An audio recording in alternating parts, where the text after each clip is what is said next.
Man, I really hate writing a long backstory. I don't know about you, but I prefer broad strokes or concepts, things that I can fill in later as my character and the campaign develops. So if you're anything like that, or if you just like some quick, easy ideas for how you can write your next backstory for your next campaign, stay tuned. We've got 7 easy steps for writing a quick, workable backstory.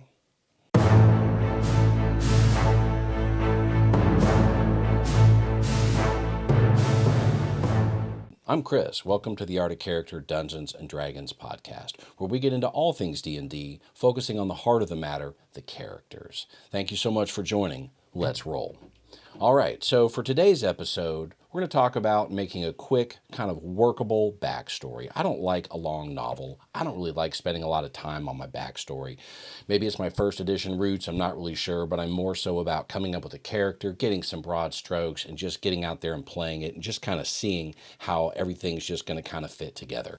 So even though I don't really like writing a long, complex backstory, writing a good, simple one can give you some good room to grow, right? It can give you some ideas for role play, sort of what you're going to do, maybe how your character will act or behave.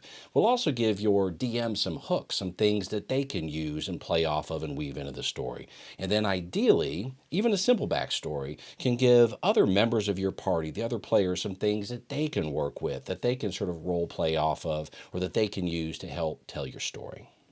So I've got 7 easy ideas you can incorporate into writing your next backstory, just to make it more cooperative, more fun, easy to play, and just get you up and going. So let's get into the 7 easy steps. So step number 1, keep it playable. We don't want a novel. I say 1 to 2 pages max, and if you can keep it to 1 page, even better. The longer that you write a backstory, and from my experience, I've written some long ones before. I can never remember all that stuff. The DM can't work all that stuff in. In fact, it's overwhelming for most DMs. Most DMs just don't want that. So roll with inspiration if you can keep it under 1 page. So focus on what will matter at the table, not everything that could have possibly happened in your life leading up to this point.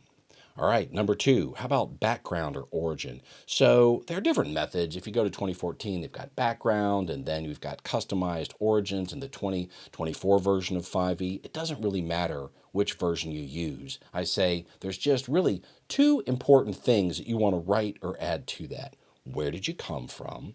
And how did you or why did you become an adventurer? So where did you come from can be quite simple. You can talk about your family. Did you have, mother and a father? Or were you an orphan? Or raised by just a mother or just a father? Or is it a good family? Were they abusive, right? That kind of a thing. And so the next part is how you got here, and you can write that into sort of where you came from. So maybe your father was alcoholic and abusive, and quite simply, you left home at an early age and you've been on the road ever since. Or maybe you were born into a noble family and you were partying too much, and your father gave you a small sack of gold and said, don't come back until you've made something of yourself. Or maybe you were part of a tribe and they sent you out at the age of maybe 18 years old, and you were to do 2 years of adventuring before you came back to go through the ritual to fully become a man as a member of your tribe, or whatever it may be. So the next step, number 3, is homebrew, and it is motivation, flaws, quirks, and philosophy. Or you could say my effing quest path if you wanted an acronym to remember it. But motivation, right? Sort of what drives you forward? What is it? Maybe it is you want to get rich. Maybe it is to make your father proud. Maybe you want to, or your mother proud. Maybe it is to crush all evil, but some sort of a basic motivation.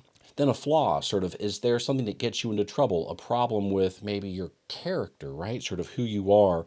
Maybe it is that you have an anger or a rage problem, or maybe it is that you're greedy, or you like to steal, or you like to fight, right? Or maybe you're a people pleaser, or maybe you're overly honest. You always tell the truth, no matter the consequences. So something you can work in and use from time to time in the story.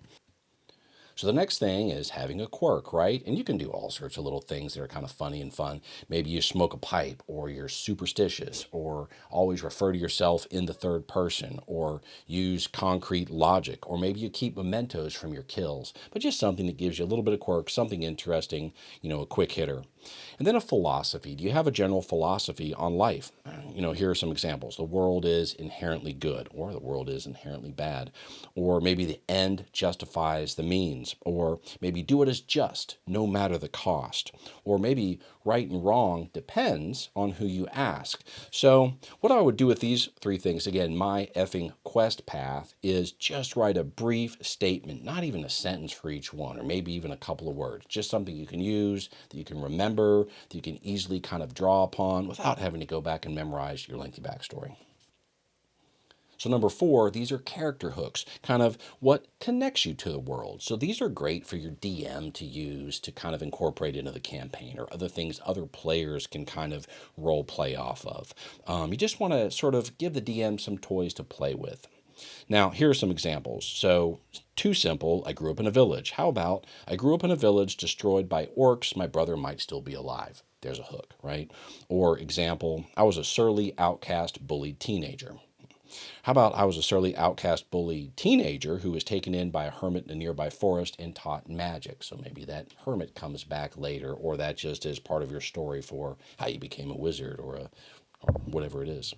So the 5th is giving your character some sort of conflict or personal growth. Are you going to have a redemption arc? Is there something you're working towards? This again gives your DM something they can work with and help you grow towards. Saying I'm going to be king or I'm going to be queen, I mean, that's pretty tough. And you're really going to have to, work with your DM if you write in some great big elaborate arc or some really big important thing that may take over the story for the rest of the party. You're really going to have to work with your DM if you want to make something that strong. So I suggest something a little lighter, unless of course, the heart of the whole matter is that one of you is destined to be king or queen. That can always be part of the story. So here are a couple of examples. Maybe you're a pacifist cleric and now you're forced to fight against evil forces. Or maybe you created some heinous acts in the past and you're hiding from those. You don't want to be discovered and you're really on a redemption arc, really trying to do good or fight for the forces of good throughout the course of the story.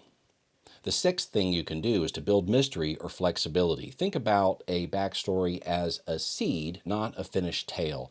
Broad strokes, it gives you room to grow, room to build. It gives your DM things to work off of. So here would be a couple of examples. My sister was lost in a raid on the village. We don't know what happened to her. Or I want my character to have a redemption arc. I don't have it all figured out yet, and I want to work with you, the DM, to figure out what that could be. Or it could be as simple as, I don't know who my parents are, right? I was an orphan, and maybe I'd like the chance to at least meet one of my parents or figure out what that's about sometime down the road in the adventure. So number 7, this is a cooperative game. So whatever you write, make sure that it is fun for the whole table, not just fun for you. You don't want to be the spotlight hog or the edgelord loner, the character that's hard to deal with.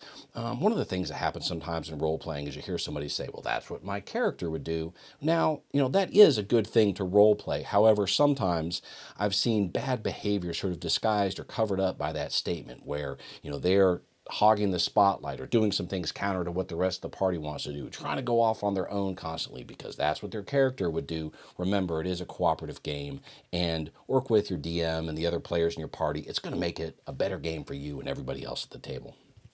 Aha, but wait, there's more. I do have a bonus. How about also thinking about making your backstory somewhat fun for the DM? And a great thing you can do is to pitch some loose ideas, some broad strokes to your DM and say, I've got this idea or that idea. I'd like to work it into my backstory. Do you have any ideas for how that might work out? Or talk to your DM before the campaign starts, find out a few things about the campaign, and just say, do you have any ideas for some things that might be interesting parts of a backstory? Those are going to be fun things for the DM to work with when you can do it collaboratively with them. So there you go. I hope we've given you some food for thought, some things to think about for writing a quick, easy backstory. 7 steps that you can go through and just get your backstory off the ground. Give you some ideas, some concepts, some brushstrokes, things that you can work with in the future and grow into and work towards. Things your DM can hook into, things other players in your party can hook into and also work with. So anyway, as always, we like to think of building a character and the art of character as more of an art than a science. It's not all about the numbers and the stats and picking the exact right spells and build. Power gaming is fine, and we really have nothing against that. But some of these brushstrokes that allow you to be a bit of an artist and create what you want to create, something that's fun for you to do. And again, it's not fun for me to create this big long novel of a backstory and write all that stuff out. Now, if that's what you love doing and you love writing and you just want to write a whole bunch about your character and this big long extensive backstory, go ahead, do that. But I would also then say, how about come up with an executive summary, a one-pager that you can talk to your DM and the other players at the table about. They're not going to probably want to know all of those details about everything you've done in your entire adventuring life as a 500-year-old elf. So anyway, as always, keep adventuring. Thanks for joining us. See you soon. Thank you so much for joining us on this episode of the Art of Character podcast, where we publish new Dungeons and Dragons related content each and every week. If you want to support the channel, you can like, comment, or subscribe, or click below and you can join our Patreon, or click below and you can purchase something from our merch store, like this really cool t-shirt just like this. Anyway, thank you so much for joining us.